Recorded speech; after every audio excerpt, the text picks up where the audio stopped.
love that would die for, live for, or be tortured for.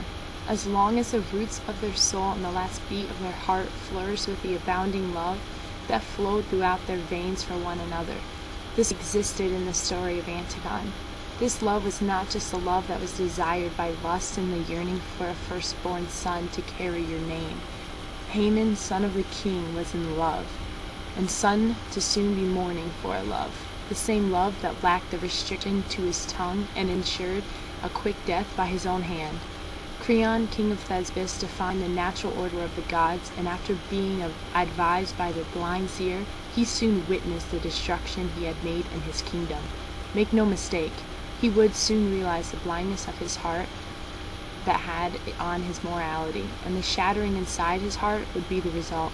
Left alone, bitter, old, and begging for death, Creon would have no mercy bestowed upon him. The conflict between Antigone and the king's law against her brother filled hatred between her sister and her. With the death of her son, the action that killed his wife left him alone and altogether a tragic hero. The play to be a tragedy makes all your emotions come into play. Why wouldn't you want to see this? Law versus moral code, rebellion, family commitment, blood, and death, tragic love, all in one. In every tragedy, there is a hero and there is a villain. In the case of Antigone, the protagonist would have to be Creon, because unlike Creon, Antigone never recognizes her faults and fights Creon to her death. This is a quality that we usually see in an antagonist. With this evidence, we will say that Creon is the unorthodox contender for protagonist. Now, in the case of antagonist, we'd have to say that Antigone herself is the antagonist. Again, she never recognizes her mistakes and feels guilty, unlike Creon, who did feel guilty for his actions. Also take into consideration the struggle Antigone goes through with her family and subjects. She tries to serve the greater good, but in the end she ends up being just as selfish as Creon. There are many themes in Antigone. So many themes that one could be like,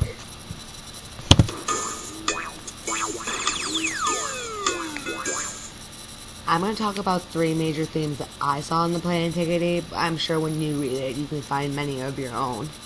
Pride is one of the major themes I found when reading Antigone. Pride is what makes Antigone a heroic figure. Since most women in those days would not have the courage to stand up for what is right, pride makes Antigone very different from everyone else. Not only is Antigone looked at as a strong, proud character, but also as her uncle Creon. He is so proud that usually this involves with his stubbornness and much conflict. That's why we see lots of conflict wherever Creon is in the play.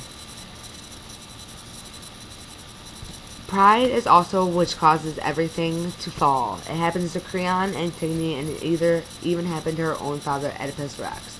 Pride is one of the many themes we see in the play, but the one I think that sticks out to me the most is morality versus law.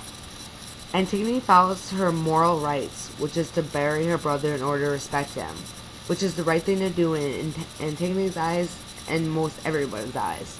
Creon, though, being the king, he follows the law, which is to punish Antigone for disobeying his orders and going behind his back and burying Antigone's brother. Antigone, even though she is looked at as a bad person right now, she is going towards her moral law, and many people would stand up for that, but many people would also stand up for what is going against the true law, which is not burying her brother. One of the last big themes that stuck out to me is the oppression of women. Antigone acts like nothing she should. If she acted more like her sister Ismene, then she would not be in half of the trouble she was in. The oppression of women in this play I think, is kind of an issue, just because when the guards talk about somebody unburying